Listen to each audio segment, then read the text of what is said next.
Hey guys, welcome back to the What Comes to Mind series. Today we're on episode 11 and we're going to be talking about kidneys. So let's get started. So the kidney has quite a lot of different functions. So I'm going to try to go through each one. It'll be timestamped in the description box anyway, so you can come back and have a look again. So function number 1 is filtrating waste from the body. Now this can be from food, this can be from actual drugs. So anything that's kind of foreign or is a waste product by default, the kidney focuses on trying to get rid of that. So there's a term that's quite familiar that may be of use for everyone, and it's called xenobiotics. You've heard of antibiotics, there's something called xenobiotics. So you can see it here somewhere, X-E-N-O, biotics. And that is basically a molecule or substance that is foreign to the human body. Now that can be drugs, that can be food additives, that can be pollutants, environmental chemicals, anything that we take in that is sort of foreign or not natural to the body. The kidney will focus on trying to get rid of it for you later on. Now another one is something very similar to a few, so I'll try and summarize it here, and it's talking about different balances, and the kidney helps to maintain certain balances within the body. So that might be electrolyte balance, so looking at our salt intake, which is very crucial. Maybe looking at pH balance, make sure that we're not too acidic or not too basic. Another word for basic is also alkaline. You've heard of alkaline foods and acidic foods.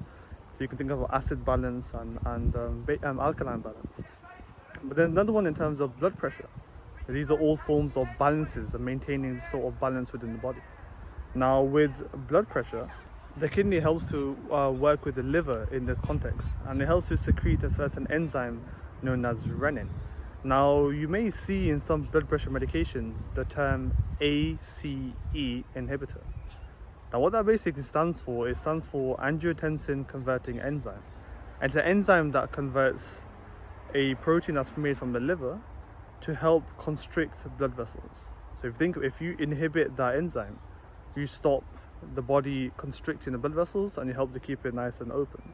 So for somebody who has high blood pressure or hypertension, that's why those blood pressure medications are quite useful, to block the body to constrict the blood vessel even more. And the kidney helps to regulate blood pressure through that process of secreting that enzyme known as renin. Now going back to the process of balance again, the kidney helps to create a certain protein known as aldosterone. Now aldosterone has many functions, but it also helps to conserve sodium.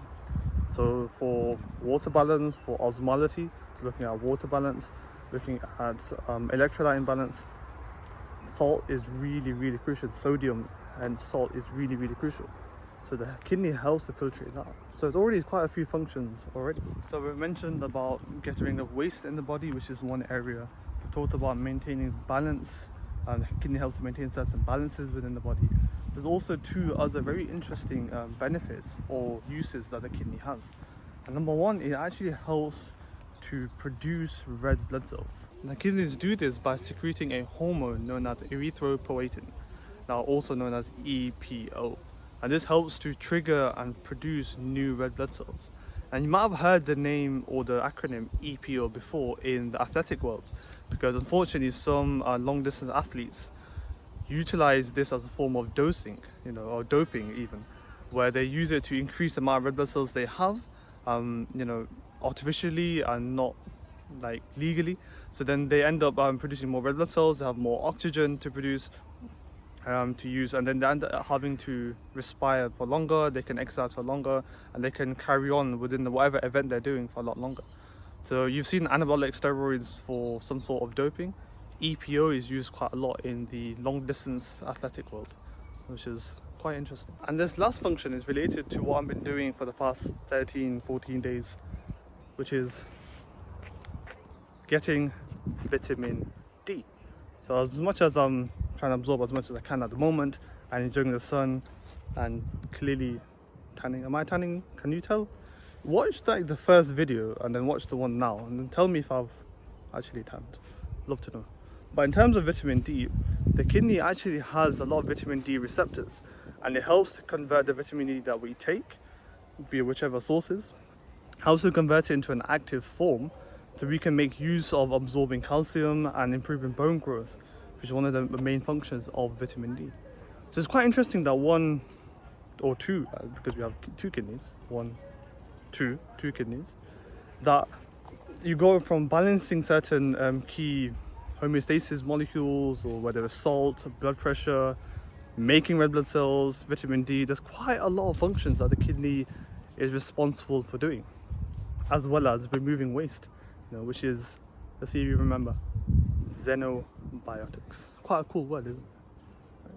Let's go on to something a little bit interesting, and that is my childhood kidney bean controversy. It's quite funny. And the reason why it's quite funny is I developed my own chicken versus egg controversy in my head. So I used to grow up thinking, right, all beans are shaped as kidneys. And then when I started to learn anatomy and physiology at university, we were told about bean-shaped organ. So then I literally scratched my head and say, hold on, okay, are kidneys shaped as beans or beans shaped as kidneys? And it sounds really daft and really unimportant. For some reason, for weeks, I used to scratch my head that, okay, which one came first? Not realizing it's not really important, is it? But that's one of the things that comes to mind when I think of kidneys. I actually genuinely think of kidney beans, which is interesting. I want to eat some kidney beans now, actually. But no, I've got plenty more to talk about in this video. But on a serious note, there are two kind of main things that come to mind when I think of the kidneys are actually filtration and complexity. Now, with regards to filtration, our kidneys are essentially our own body's recycling center. As I mentioned earlier, the body kind of recycles, gets rid of the waste, but also recycles whatever we can make use of again. And the kidney is remarkable that it has millions and millions of these filtration units known as nephrons. Now, within the nephrons, there's two kind of processes, two parts to the filtration process. There's, you can say, the sieve, where it kind of sorts everything out. So you can think of that recycling plant where you got that conveyor belt and they pick out all the things that are useful and they get rid of. That's what that first unit is called, and it's called the glomerulus. And just underneath it is something called the tubule. And what the tubule does is, whatever is useful, it recycles it back into the blood so we can make use of it. So that two-stage filtration process, there's millions and millions of those units. You can say there's millions and millions of those little lorries, or if you want to call it centers, within that kidney, two of our kidneys, to help to get rid of what we don't need and make use and recycle what we can make use of, which is pretty remarkable. And so filtration is something that really comes to mind when I think of kidneys. Now, the reason why I mentioned complexity as another thing that comes to mind when I think of the word kidney is, if you noticed earlier, I mentioned the different functions the kidney has, and it's quite varied. So from vitamin D usage to helping to produce red blood cells, to maintaining the balance, to getting rid of waste. There's quite a lot of varied function inside one organ. And on top of that, the way it does all of those things is truly remarkable. I mentioned just a few seconds ago the notion of millions and millions of these filtration units within the kidney. And the kidney is also a very high pressured organ. The blood is pumping quite hard to get through those filtration units so we can get rid of what we don't need and make use of what we do need. And coming from an anatomy point of view, so looking at the organ and thinking all the different parts of it, and looking at the physiology, so its normal function, how it does all of these things, it blows my mind that we have many organs in the body and they're all truly remarkable in their own right. But I think the kidney has such a key process or key integral part to the way we function. I think it has these millions and millions of these filtration units. It blows my mind, and the complexity is a real eye-opener when I think of the word kidney. And to add on that notion of complexity, there's this within kind of clinical medicine, when you start to test the kidney, there's so many different functions and tests that are key markers about how our kidney functions. So even if you're looking at it from the outside point in, so when you're trying to study the kidney or trying to diagnose what's the problem, there's so much complexity in that area as well. So it generally really makes me think of how complex is our kidney, and by virtue, how complex is our entire body. I'd love to do a series on that as well. What do you think? Let me know. The complexities of our body. I think that would be a good series. But let's finish this episode first, right?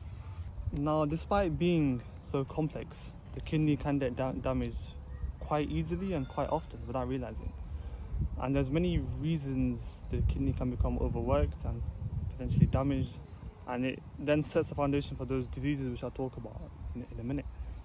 And if you start with, let's say, painkillers and drugs, any form of xenobiotic, remember I mentioned earlier about xenobiotics, so any increase in the way we eat, so the pollutants in our food, chemicals in our food which the body doesn't like, which the kidney has to get rid of, constant use of painkillers where we may or could avoid them, all adds extra burden to the kidney, adds extra pressure to the kidney. And over time, if that keeps happening, the kidney is going to be at one point, this is too much. And it can start to lead to impaired function. And impaired function then start to lead with certain forms of kidney actual disease. Another way the kidney can actually get damaged is related to an episode I had, or I did a few days ago, and it's about diabetes. And that elevated sugar level can actually damage the filtration process. So remember those two units I mentioned about, the glomerulus and the tubule, it can actually damage that process. So there becomes an impaired function again towards the kidney. So that nephropathy, so remember nephro is the term meaning related to kidney, and renal is a term also used meaning related to the kidney. So these terminologies are used when there's some form of damage to the kidney. So nephropathy, some damage to the kidney, or renal cell carcinoma, a type of tumor in the kidney. And diabetes is quite a common complication. So kidney damage or kidney failure, chronic kidney disease can become a complication from those who have severe or end-stage diabetes, and it's quite worrying that, again, high sugar can actually damage the kidney that much. Another one is actually infections. Infections can really damage any part of the body, and the kidney are no exceptions. So somebody who has a urinary tract infection, that can actually spread up, and it can start to damage or infect the kidneys, and the kidneys can become impaired through that. So infection is also another problematic cause of kidney damage. Another one is actually looking at high blood pressure, so hypertension, and in particular we're going to be calling it renal hypertension. So that's elevated blood pressure caused by the kidneys, and whatever that may be, if it's something, there's a blockage potentially around the kidney or anywhere else, you're going to increase the blood pressure. And the kidney is already a very high pressured organ, but to get all that blood pumped through the filtration units so we can get rid of what we don't want and keep what we do, if that's elevated even more, that potentially could cause ruptures in the kidneys, could cause damage again to those filtration units, and again that can lead to impaired function. So blood pressure or elevated blood pressure, it can be really called hypertension, is a huge problem in kidney damage. Something else I should have mentioned early on in the episode, I was probably too busy thinking about kidney beans, is when we mean getting rid of waste, how do we actually do that process? One is actually through urine. The kidney helps to get rid of the waste to pass it through urine. So if you have some form of complication in your urine, it doesn't look the way it should be, not just being dark colour, because that means you might be dehydrated. If there's something there, pretty cloudy, that could be a sign that something needs to be checked, but obviously seek medical advice in that context. These are all potential signs or causes of kidney damage, which leads on to the next bit, which is, so if you do have these kidney damage type situations, what actually occurs? The main one being chronic kidney disease, CKD.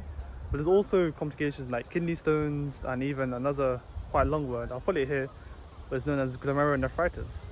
So inflammation of the nephrons and the glomerulus. But I'll finish on chronic kidney disease, as there's a lot more to talk about, and it's one of the main complications with the kidney. But in regards to the kidney stones, it's when one is related to dehydration and many other forms, but it's when little molecules, for example calcium, oxalate, uric acid, don't have enough fluid to dissolve and dilute, so they end up forming quite a lot of crystals. And it's when the substances in the kidney which help to prevent crystal formation are not there in that high amounts, again related to chronic kidney disease. And you actually form these really hard crystals which can become a real pain to try and get rid of, and causes some excruciating pain if you were to have it. So chronic kidney disease is generally classified as some form of long-term impairment of the kidney, resulting in the way that it can't filtrate the way it normally does in a normal healthy individual. And they use a very common test, a very widely used test, to associate or identify what stage a person may have in terms of chronic kidney disease. And it's called GFR. So so glomerular filtration rate. And what it basically means is how much blood can the glomerulus filtrate or pass through in 1 minute. And a certain score will tell you how efficient or how effective or and how healthy the kidney actually is. So there's generally 5 stages of chronic kidney disease, and the lower the number, the more severe the stage of chronic kidney disease is.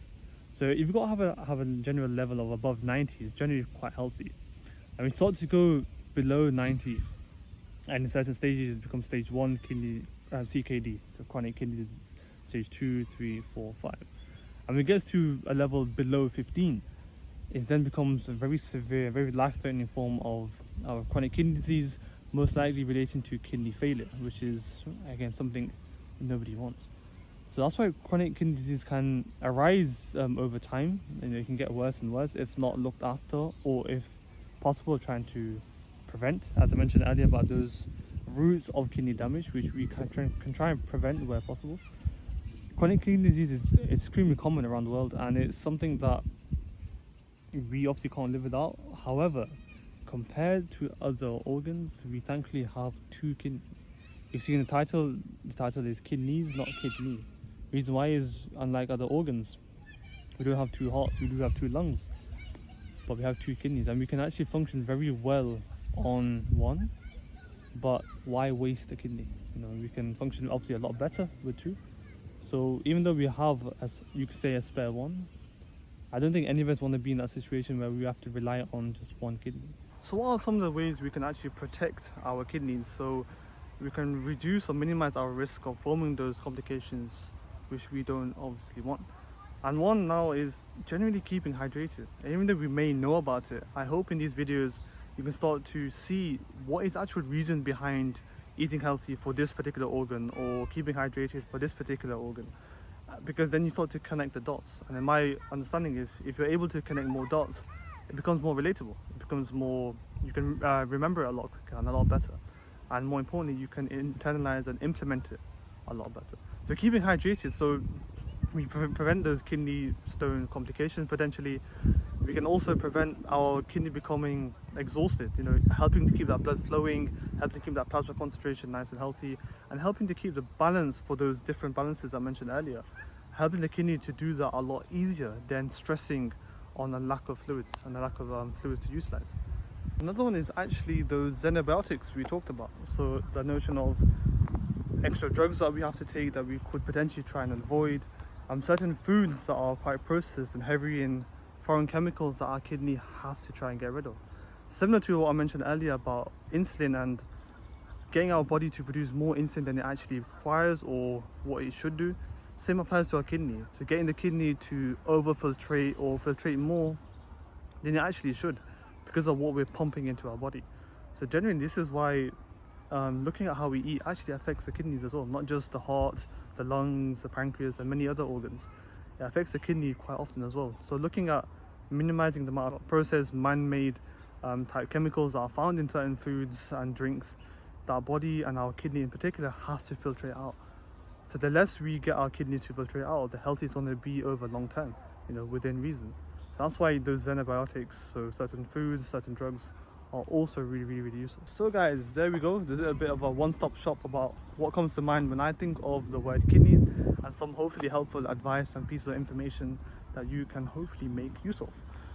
I genuinely hope to hear your comments about kidneys. 2 comments actually, because we've got 2 kidneys, so I expect to see 2 comments, funny enough. But I hope to see you tomorrow, where I'm going to be talking about you thought I was going to say it. I hope to see you tomorrow, where I'm going to be talking about the liver.